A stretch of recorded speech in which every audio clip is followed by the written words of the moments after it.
Uhum. Ô, produção, já tá gravando?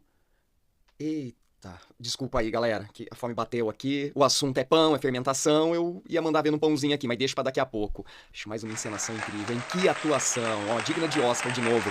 Galera, essa questão aqui é assunto recorrente novamente, envolvendo bioquímica, envolvendo metabolismo energético, envolve a fermentação alcoólica, produção de pães, de bolos, cerveja, vinhos. Trata-se da técnica da biotecnologia mais antiga utilizada pelo ser humano. É a fermentação. Essa questão, que é básica, é relativamente simples, porém nós podemos utilizá-la aí para relembrarmos de conceitos importantes sobre a fermentação lática, a fermentação alcoólica. Temos diferenças importantes entre esses tipos de fermentação e essa daqui foca na fermentação alcoólica. Olha o enunciado. Há milhares de anos o homem faz uso da biotecnologia para a produção de alimentos como pães, cervejas e vinhos. Na fabricação de pães, por exemplo, são usados fungos unicelulares chamados de leveduras, que são comercializados como fermento biológico. Eles são usados para promover o crescimento da massa, deixando-a leve e macia. Aí ele quer saber, o crescimento da massa do pão pelo processo citado é resultante da... O que é responsável pelo crescimento da massa? Temos que saber diferenciar quando nós comparamos a fermentação lática, que é aquela utilizada para obtenção de derivados do leite, é aquela que acontece no nosso tecido muscular também, comparado com a fermentação alcoólica, que é essa que foi citada no enunciado, e ele quer saber aqui informações sobre o crescimento da massa do pão.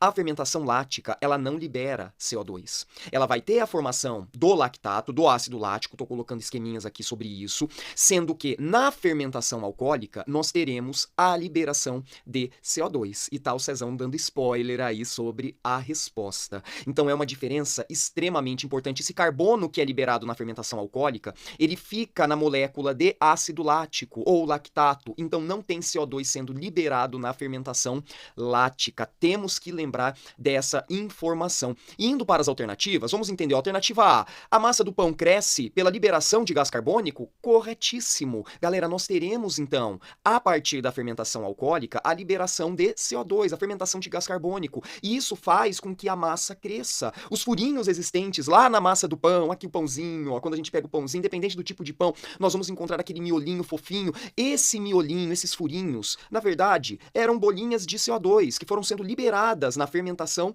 durante o crescimento da massa. Nossa, Cezão, mas então nós vamos encontrar etanol, nós vamos encontrar o álcool na massa do pão, do bolo? Não, esse etanol ele volatiliza, ele evapora. Então é um tipo de fermentação alcoólica aqui que acontece na produção da massa. Porém, o álcool ele volatiliza, ele acaba evaporando. Então a alternativa A está correta. Olha a alternativa B. Formação de ácido lático? Não, isso é lá na fermentação lática que eu já expliquei no comecinho da questão. Alternativa C. Formação de água? Também não é isso que vai acontecer, não é isso que vai promover o crescimento da massa do pão. Produção de ATP? Teremos produção de ATP. Não se esqueça, a fermentação, por quebra de glicose, ela libera, ela produz 2 ATPzinhos como saldo energético. Porém, não é isso que faz a massa crescer. E a alternativa aí, liberação de calor. Nós temos uma reação exotérmica aqui na fermentação, então teremos liberação de calor. Porém, não é isso, novamente, que faz a massa crescer. Muito importante lembrar também, galera, que vários micro-organismos, eles são facultativos. O que significa isso? Se tiver o oxigênio, eles realizam a respiração